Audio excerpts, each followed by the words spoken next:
Hello les gars, j'espère que vous allez bien. On se retrouve aujourd'hui pour une nouvelle vidéo qui est qu'est-ce que j'aurais dû faire avant et après avoir eu mon appartement acheté en VFA, du coup sur plan. Et aujourd'hui je vais vous dire quelques petits points que j'aurais dû faire. Allons-y, c'est parti.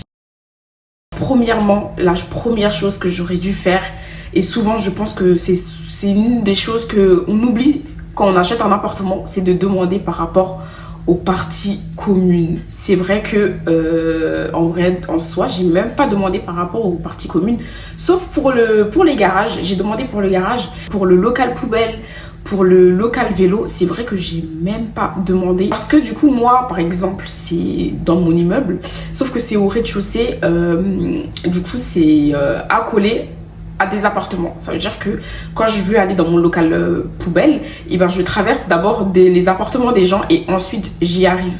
Moi ça me dérange pas parce que du coup je suis en étage, je connais des immeubles, il faut descendre des escaliers et souvent les gens de l'immeuble, les voisins ont soit la flemme de descendre les poubelles, soit ils ont pas envie de descendre les poubelles et du coup ça fait qu'ils déposent directement les poubelles en bas de l'immeuble. Et ça, c'est vraiment quelque chose que je ne comprends pas. Il y a des personnes qui, malheureusement, ne sont pas assez civilisées, qui déposent les poubelles en bas de l'immeuble. Et ça ramène des souris, des rats et toutes ces petites bêtes. Et parce que, voilà, ils ont la flemme de descendre des escaliers, que le local poubelle est loin, etc. Donc, vraiment, c'est quelque chose qu'il faut demander. Après, bien sûr, on n'y est pour rien. C'est aux personnes... c'est aux voisins, c'est aux personnes qui habiteront dans l'immeuble de faire attention. Donc vraiment, c'est quelque chose qu'il faudrait demander.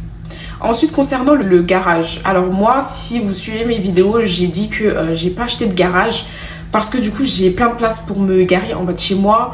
Et en plus de ça, une des raisons, c'est parce que pour aller au garage, en fait, il faut vraiment que je sorte de mon bâtiment et marcher pour aller au garage et vice versa. Hein. Si je suis dans le garage, je dois ressortir du garage et aller dans mon bâtiment. Et c'est uniquement pour mon bâtiment. Pour les autres bâtiments, ils ont accès au garage directement à partir de leur immeuble. Donc ils prennent leur ascenseur de chez eux et ils descendent au garage. Sauf que mon bâtiment est un peu exclu.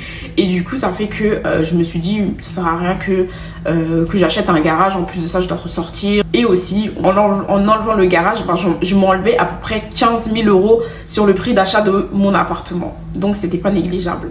Une des choses que j'aurais dû faire avant d'avoir mon appartement, c'est de demander au promoteur une pré-visite. C'est vrai que j'ai demandé s'il y avait une pré-visite avant la livraison finale et on m'a répondu que non, ça se faisait, enfin que le promoteur ne le faisait pas. Donc j'ai pas cherché à comprendre, mais c'est vrai que j'aurais dû peut-être forcer un peu plus ou demander si c'était possible d'avoir une pré-visite. Donc vraiment, n'hésitez pas à demander si vous avez une pré-visite, même si ils proposent pas. Est-ce que c'est possible de visiter l'appartement avant la livraison finale? Ensuite, une des choses que j'aurais dû demander au moment de l'achat de mon appartement, c'est de demander concernant le bâtiment dans son ensemble. Pourquoi je dis ça? Parce que souvent, en général, quand on achète un appartement, on oublie de demander comment sera le bâtiment. Parce que souvent, on a des maquettes, on voit, mais on ne sait pas réellement comment sera le résultat final du bâtiment en soi. Parce que du coup, moi, mon bâtiment, en fait, est ouvert. Ça veut dire que, je vais vous mettre une petite photo. Ça veut dire que pour y accéder à mon appartement, il faut que je marche un genre de couloir. Et ce couloir-là, il n'y a pas de plexiglas et donne vue directement à l'extérieur. Et le côté où je suis, il y a des arbres. Il y a des arbres et quand il pleut, quand il y a du vent, et du coup, ça ramène des toiles d'araignée, ça ramène des feuilles mortes. Et ça, c'est vraiment quelque chose que je ne savais pas. Enfin, je ne savais pas que le bâtiment allait être comme ça. Et c'est vraiment quelque chose que j'aurais dû demander. Ça veut dire que moi, ça m'embête un peu. Parce que du coup, il faut souvent nettoyer à cause des toiles d'araignée, à cause de la poussière qu'il peut y avoir. Et ça se salit vite, même si on a une entreprise de nettoyage. Mais malheureusement, ça, ils ne le font pas. Ou ça, ils ne le font pas fréquemment. Peut-être quand il y a des feuilles mortes sur notre palier. Là, en l'occurrence, ils viennent nettoyer, mais tout ce qui est la poussière, etc., ça, ils ne le font pas. Donc, c'est à nous de le faire. Ça, c'est vraiment quelque chose que j'aurais dû demander. On va parler des choses que j'aurais dû faire après avoir eu mon appartement ou après avoir eu les clés de l'appartement. C'est parti. Premièrement, je pense que j'aurais dû, au moment de la visite finale, au moment de la remise des clés, venir avec quelqu'un du bâtiment. venir avec un professionnel. Pourquoi je dis ça? Parce que du coup, moi, en tant que personne lambda, j'ai fait ma visite. En plus de ça, j'ai fait ma visite toute seule. J'ai fait ma visite et voilà, je suis une personne lambda, je ne m'y connais pas, je vois ce que je vois, pour moi c'est ok. Sauf que je n'ai pas un point de vue professionnel, je n'ai pas un point de vue de quelqu'un qui s'y connaît dans les bâtiments, dans les travaux, et ça c'est vraiment quelque chose que j'aurais vraiment dû faire.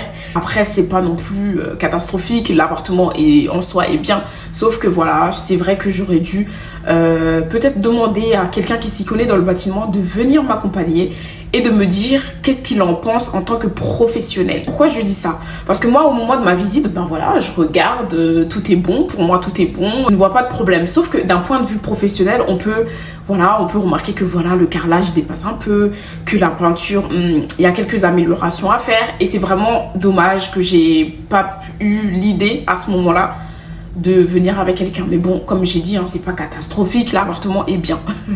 Donc voilà, je vous conseille pour toutes les personnes qui sont en acheminement d'un achat IMO en VFA sur plan, de venir avec un professionnel. Après, si vous vous y connaissez ou si vous êtes assez pointilleux mieux que moi, c'est bon, ça passe aussi. Deuxième chose que j'aurais dû faire au moment où j'ai eu les clés de l'appartement, c'est de refaire la peinture de tout l'appartement. Pourquoi je dis ça?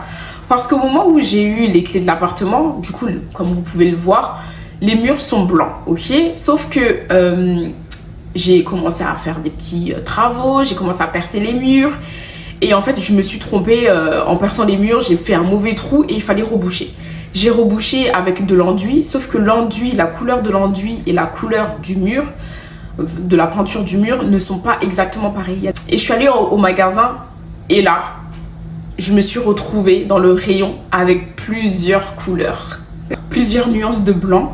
Et la matière, il y avait du satiné, il y avait du mat, il y avait du lavable, il y avait plein de termes. Et c'est là que je me suis rendu compte que ouais, c'était pas facile pour choisir. C'est à ce moment-là en fait que je me suis dit que prochaine fois, ou si j'avais eu le temps, j'aurais dû faire la peinture de tout l'appartement en choisissant une couleur qui me convienne, du coup du blanc. Mais en choisissant cette couleur, comme ça je sais exactement qu'est-ce qu'il y a sur le mur. Si plus tard j'ai besoin d'avoir recours à reboucher les trous, à refaire la peinture de l'appartement ou d'une pièce, je sais exactement quoi prendre. Et aussi pourquoi je dis ça, c'est parce que ce que j'ai comme peinture, je ne sais pas exactement quelle matière ils ont utilisé, mais ça se salit très vite. Ça veut dire que si je prends un objet et que je frotte un peu le mur se salit très vite. Parce que je sais que plusieurs personnes vont me dire mais il faut demander au promoteur, normalement vous avez les références. Non, souvent même le promoteur n'a pas les références parce que eux, du coup, les promoteurs, ils font appel à des entreprises qui viennent du coup repeindre. Et du coup, forcément, souvent, les promoteurs n'ont pas de référence à nous donner. Par contre, pour le sol, c'est moi, j'ai choisi, j'ai eu un rendez-vous dans une entreprise pour choisir. Donc ça, j'ai la référence, je connais le nom du magasin où j'ai choisi déléguer certaines tâches. Vraiment, c'est quelque chose que j'appuie dessus. Regardez si la personne ou l'artisan qui vient vous faire des choses, qui vient vous installer des choses, a bien fait son travail. Et si ça n'a pas été bien fait, n'hésitez pas à lui dire. C'est vous qui payez, c'est votre argent. Donc, regardez si tout a été fait correctement. Après, j'ai fait beaucoup de choses moi-même. J'ai un peu galéré à faire certaines choses, mais que j'ai réussi quand même. Mais il y a certaines choses que j'aurais dû léguer à des professionnels pour qu'ils viennent faire. Et ne soyez pas dérangés ou mal à l'aise de dire si ça ne vous plaît pas. Vraiment, ça c'est vraiment quelque chose que j'aurais dû être assez un peu plus stricte dessus. En tout cas, voilà, c'est les choses que j'aurais dû faire avant et après avoir eu mon appartement pour mon cas. Donc n'hésitez pas à me dire en commentaire qu'est-ce que vous en pensez. Est-ce que j'ai tort? Est-ce que j'ai raison? Qu'est-ce que vous avez fait avant et après avoir eu votre appartement? Qu'est-ce que vous prévoyez de faire une fois la réception de votre appartement? Et on se dit à très bientôt pour une autre vidéo.